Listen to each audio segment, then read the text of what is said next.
है कि हमारी जिंदगी ही ना हो, हमारी योनि भी खत्म कर दो। ब्रह्मा जी बोले क्या चाहते हो? कुत्ता ने कहा जैसे गधे की उम्र आपने कम कर ली वैसे हमारी भी उम्र कम कर दीजिए। ब्रह्मा जी बोले चलो ठीक है भाई, कितनी चाहते हो? बोले 20 वर्ष। बहुत है। 20 वर्ष कुत्ते ने वापस कर दिए, लेकिन अभी मनुष्य संतुष्ट नहीं हुआ। 40 से 60 पहुंच गया, अभी संतुष्ट नहीं हुआ। तो ब्रह्मा ने कहा लो भाई 20 वर्ष और ले जाओ। चलो 80 वर्ष के हो गए। अब यह सारा दृश्य उल्लू देख रहा था। उल्लू भी पहुंचा, सारा वृत्तांत बतलाया। महाराज 12 घंटे रात्रि होती है, उसमें भी आजकल बड़े बड़े लाइट जगलेटर लगा लिए हैं मनुष्य ने।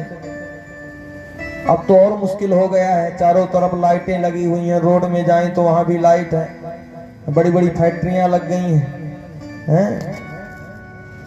हमारे ऊपर भी कृपा करिए। ब्रह्मा जी ने कहा क्या चाहते हो? उम्र कम करवाना चाहते हो तो 20 वर्ष उल्लू की भी कम हो गई उम्र। अब तीनों की 20-20 हो गई, कुत्ते की, गधे की और उल्लू की। अब यहां से डगमगाता हुआ लाठी लेकर के मनुष्य पहुंचा।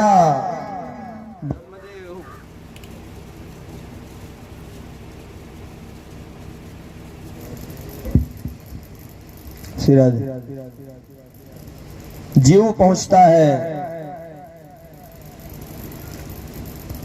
ब्रह्मा जी देखते ही समझ गए कि जब ये 2 बार उम्र लेने आया है तो तीसरी बार अपने से दे देते। लो भाई 100 वर्षीय हो गए, शतकृत क्रतु हो गए। 100 वर्षीय होकर के जीव बढ़िया आया मगन होकर के। लेकिन एक बात याद रखना, 40 वर्ष जो अपनी है उसी में सुख मिलेगा। जो हमारी उम्र है 40 वर्ष, उसी में सुख मिलेगा। हमने गधे की, कुत्ते की और उल्लू की 20-20 वर्ष लेकर के आए तो उसमें सुख नहीं मिलने वाला। अपनी जो संपत्ति है उसी में सुख मिलता है। पड़ोसी की संपत्ति में सुख मिलता है? कभी नहीं मिलता है। पड़ोसी के 4 गाड़ियां हैं बढ़िया महाराज, बड़ा सा घर बना हुआ है, सब ऐश्वर्य है, लेकिन उसके लिए है, हमारे लिए तो नहीं है। हमारे लिए तो यही घास की कुटिया ही काफी है।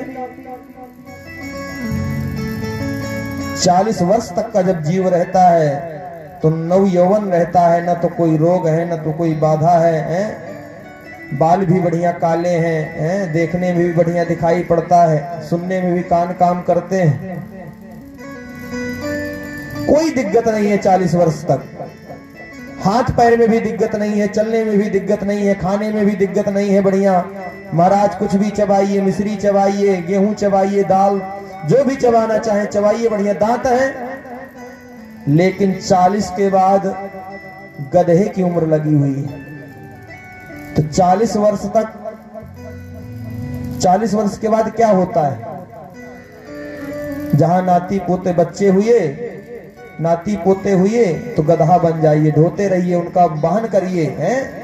अभी बालक छोटा है, अभी काम करने लायक नहीं है, अभी पढ़ाई कर रहा है, पैसा नहीं कमा रहा है, तो चलो लग जाओ गधे की योनि में, करो भरण पोषण परिवार का। 60 वर्ष तक खूब भरण पोषण किए, बच्चे बड़े हुए। अब दूसरी योनि किसकी लिए थे? कुत्ते की। तो महाराज जब नाती पोते बड़े हुए, घर में 4 कमरे हैं। एक में लड़के का कमरा बन गया, एक में पोते का बन गया, एक में पोती का बन गया। अब तो 4 कमरे बुक हो गए। तो बब्बा जी की खटिया कहाँ? दरवाजे में। बोलो राधे राधे। हैं? बब्बा जी कहाँ पहुंच गए? दरवाजे में। दरवाजे में कौन रहता है? कुत्ता। अब दरवाजे से चिल्लाते रहो पानी लाओ, भूख लगी है कलेवा लाओ, कोई सुनने वाला नहीं।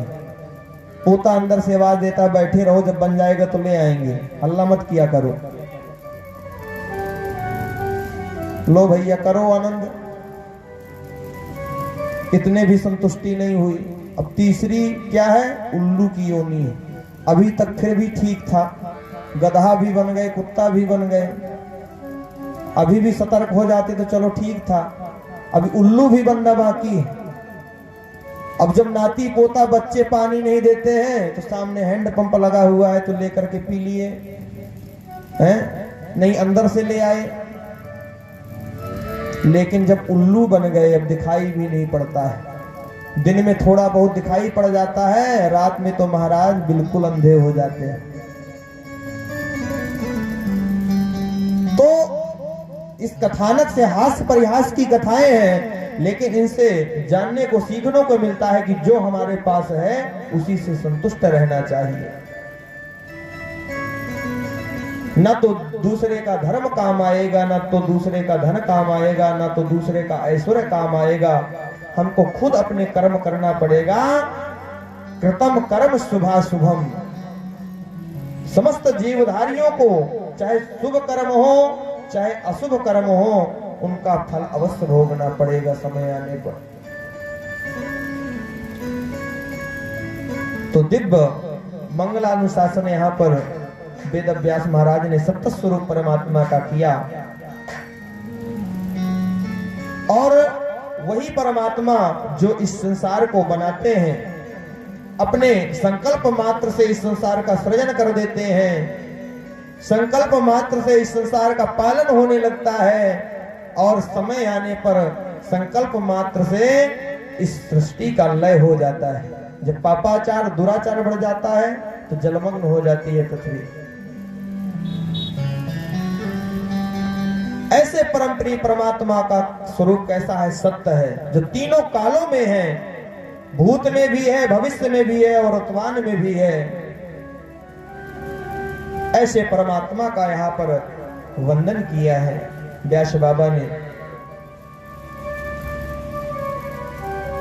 जिनकी कृपा प्रसाद में रहकर के जीव इस भवसागर से पार हो जाता है। और यहाँ पर परम धर्म का निरूपण किया है। धर्मः प्रोज्झित कैत्रवोत्र परमो निरमत्सराणाम सताम। जब गोविंद के पाद पद्मों में जीव की रति होती है तो यह जीव निर्मत्सर हो जाता है।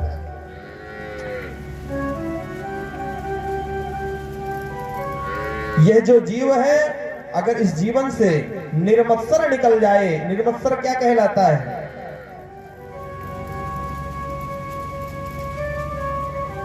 हमारे पास कोई वस्तु है, रहे ना रहे, लेकिन हमारे पड़ोसी के पास नहीं रहना चाहिए। ईर्षा, ईर्षालु स्वभाव, यह निर्मत्सर कहलाता है।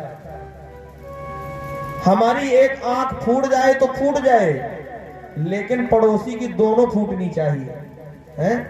पड़ोसी खुशी ना रहे।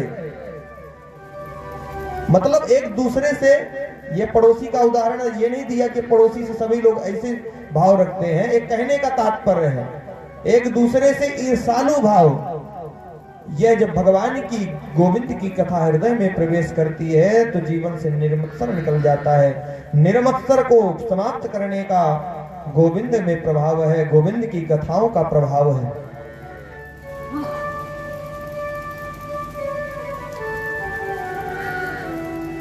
निर्मत्सराणाम सताम निर्गताम मत्सरा ये अभ्यास निर्मत्सरा। जिसके भीतर से मत्सर निकल गया हो। निर्मत्सर क्या? एक निर्मत्सर होता है, एक मत्सर होता है। दो दुर्गुण बताए गए हैं, निर्मत्सर और मत्सर।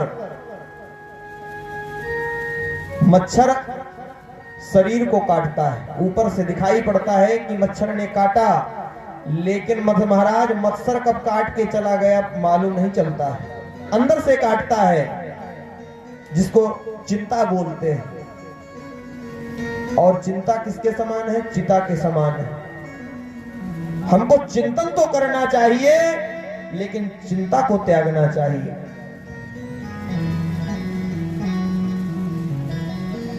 जिसके जीवन में चिंता है,